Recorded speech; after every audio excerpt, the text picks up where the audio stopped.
Hey guys, what is going on? It is DaBoki here once again, and it's time for another MapleStory video. I'm here on ReBoot, and I am actually on the ReBoot server right now, which is super awesome.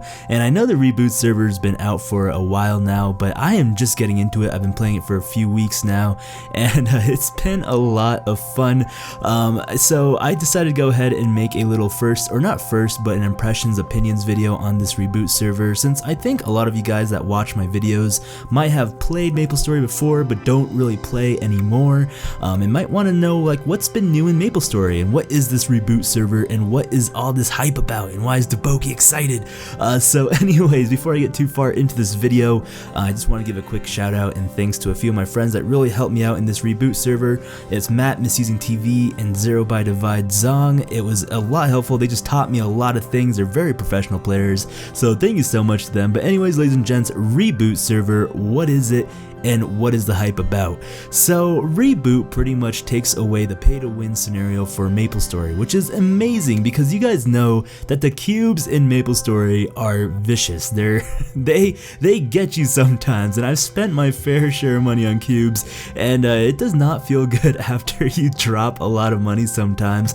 But anyways, the ReBoot server now you can buy cubes with just pure mesos, which is super awesome. So ReBoot's just pretty much revolving around meso farming, which kind of brings it back into the old school MapleStory almost a little bit, because you're kind of playing the game and working to get stronger. And you used to be like boss runs and scrolling and trying to get the scroll drops, but now you just farm mesos and you're trying to cube your items with your meso cubes, your cubes that you bought with your mesos. So it's pretty awesome in that sense, and I've never had so much fun cubing until I started cubing in ReBoot, because I worked for all those mesos. There was not a dollar spent, except of course for the pets, but we'll get into that a little bit later.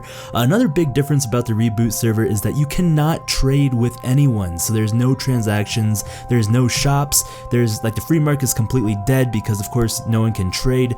And you know, I was really turned off by that in the beginning because I kind of felt like MapleStory's prime, or the MapleStory's shine, was trading and selling with other players, and I really loved the economy system in MapleStory, but they got rid of that in the ReBoot, which was really off-putting for me at first. But then I realized that this was pretty important to do, because players that, if you were trading, you know, players could potentially pay another player for their items or for gear, so that's almost like another pay to win scenario, and then players that don't want to pay money are kind of falling behind. So you appreciate more when you see players in the game in ReBoot hitting harder and like, you know, have like really good gear because they've worked for all that themselves. So it's a really self-working, I guess, system. And speaking of that, on that same note of trading, is you cannot trade with any other player in your same account, except for mesos and non-equipped items. So you cannot give your other players on the same account you know, your old equips that you want to transfer back and forth. So you can only transfer mesos, which is the reason why I started a Kana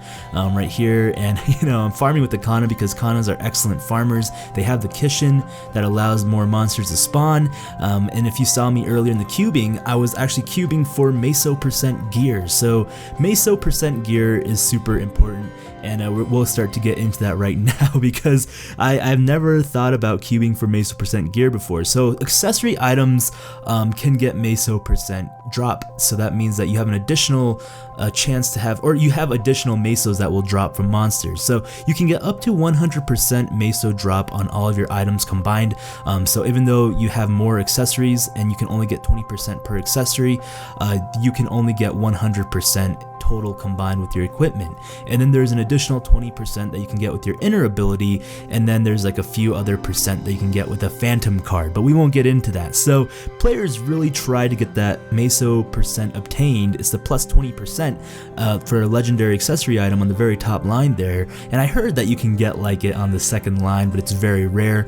So yeah, so 20% is, I guess we'll say, is the max that you can get on per accessory, and then altogether 100% is the cap for equipment. So Nexon cuts it off at 100, so don't try to go over because that's not gonna work right now. But anyways, so I do have 120% on my Kana, which is super awesome. I was super excited to get that, so now I feel feel like the farming and the real game begins, because now I can farm for mesos on my Kana and then get those mesos onto another character that I want to fund and cube and rinse and repeat. So where MapleStory gets you though, I feel like, with the NX, because MapleStory has to have somewhere that they get you with the NX, and for me that was the pets and the apparel, which it just feels like old school MapleStory. That's exactly how it was back then in the days. You could spend money to make your character look awesome and sexy and get some pets that makes picking up a lot more convenient. So pets are very important though, and I got all three because I feel like it picks up a lot faster and it's efficient farming. It's all about the efficiency and all that stuff. So there is ways to get around though of getting or purchasing a pet, and that is of course just getting a free drop from a boss. There's always a chance from Hilla, Hard Hilla, and Normal Hilla to get a box pet and get that going, or you can get one from Zakum now, I believe, and this is for GMS, just a reminder, ladies and gents. So if you're in a different server, it might not apply to you. So yeah, so those are the free pets that you can get. So they do offer those options you can get, but of course you do need to buy the pet snack if you want to get more than one. But anyways, so that's pretty much what the ReBoot is about, and there's of course the really prime farming maps in MapleStory ReBoot that people love to go to, and it's always like that, whether it's training or it's farming for mesos. There's always very popular maps and people are very serious about them.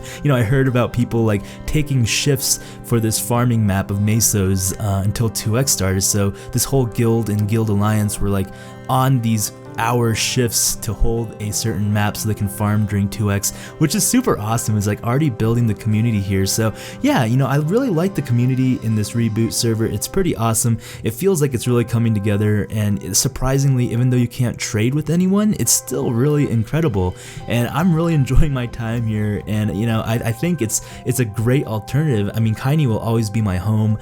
Just the original, the regular servers, I should say, were always very special in my heart, but ReBoot was a very nice attachment that MapleStory made, and I am excited to dive deeper and farm more mesos, because that's what all ReBoot is about. So if you guys don't like farming, or like, I guess, working for your own personal gain or growth, I don't think ReBoot will be for you. But if you enjoy to see progress, and you work for your items and you like to kind of like work in that self-achievement almost sense, then ReBoot is the perfect serve for you, ladies and gents, because it is a farm game for sure. But anyways, ladies and gentlemen, I've been blabbling a long time now, so I do apologize about that, but thank you so much for watching. I hope you guys learned something. This has just been my opinion videos, so definitely nothing is like set in stone facts. Well, I guess except for the facts that I said. Alright, that didn't make sense, but I really enjoy it, so it's a lot of fun. I hope you guys enjoy, and we'll be seeing you guys later. Goodbye.